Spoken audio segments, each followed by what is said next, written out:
Đã quay trở lại bên Lisa Channel và hôm nay chúng ta sẽ giúp cho cô nàng búp bê này sửa lại, trang trí lại căn phòng của ngày hôm nay nhé. Các em có thấy không nè, căn phòng của ngày hôm nay thì rất là dơ và nhiều màn nhện và nhiều những cái vệt đen, và bây giờ thì chị sẽ sử dụng khăn ướt để lau đi những cái nền dơ này nhé.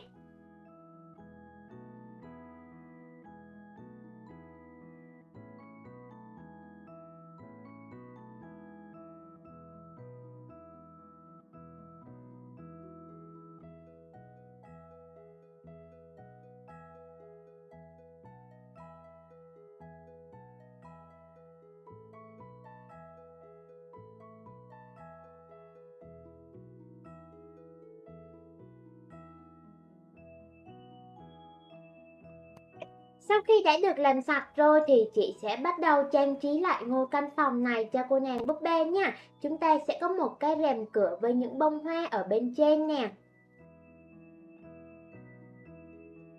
Và một tấm thảm hình hoa hồng nè để giúp cho căn phòng trở nên sang trọng hơn nhé. Cùng với một chiếc bàn nhỏ xinh phù hợp với căn phòng nhỏ. Và thêm cả những bông hoa hồng thật là xinh đẹp lên trên ghế sofa nha.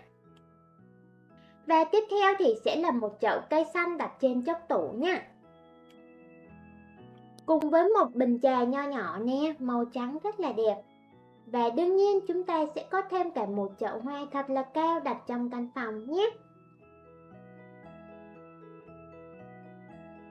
Và chị sẽ có 2 tách trà nho nhỏ đặt vào bên trong tủ nhé.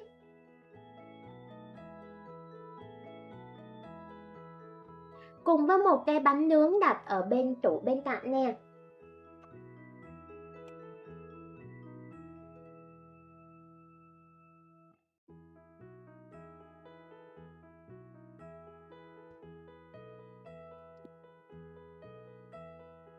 Và chị sẽ chuẩn bị thêm một cái đầm công chúa thật là xinh đẹp gắn trên mannequin nhé.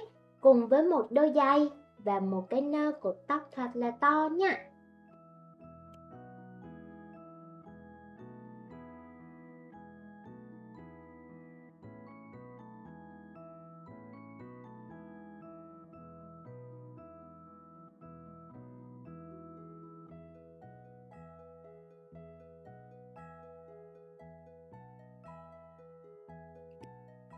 Và bây giờ thì chị sẽ cho cô nàng búp bê thử cái đầm mới nè, cùng với một đôi giày mới và cả một cái cài tóc mới nữa nha.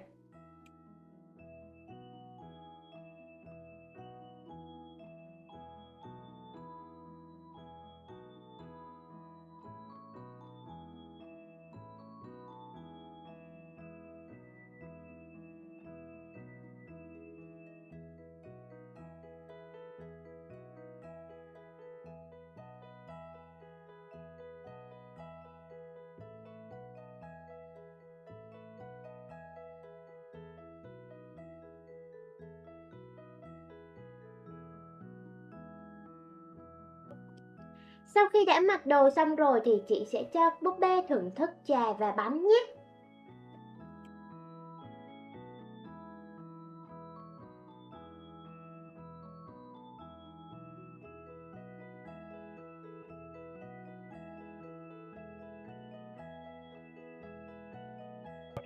Các em thấy búp bê và căn phòng nhỏ lúc này như thế nào nè? Trông đẹp hơn rất là nhiều so với ban đầu đúng không? Căn phòng thì trở nên gọn gàng và sạch sẽ hơn.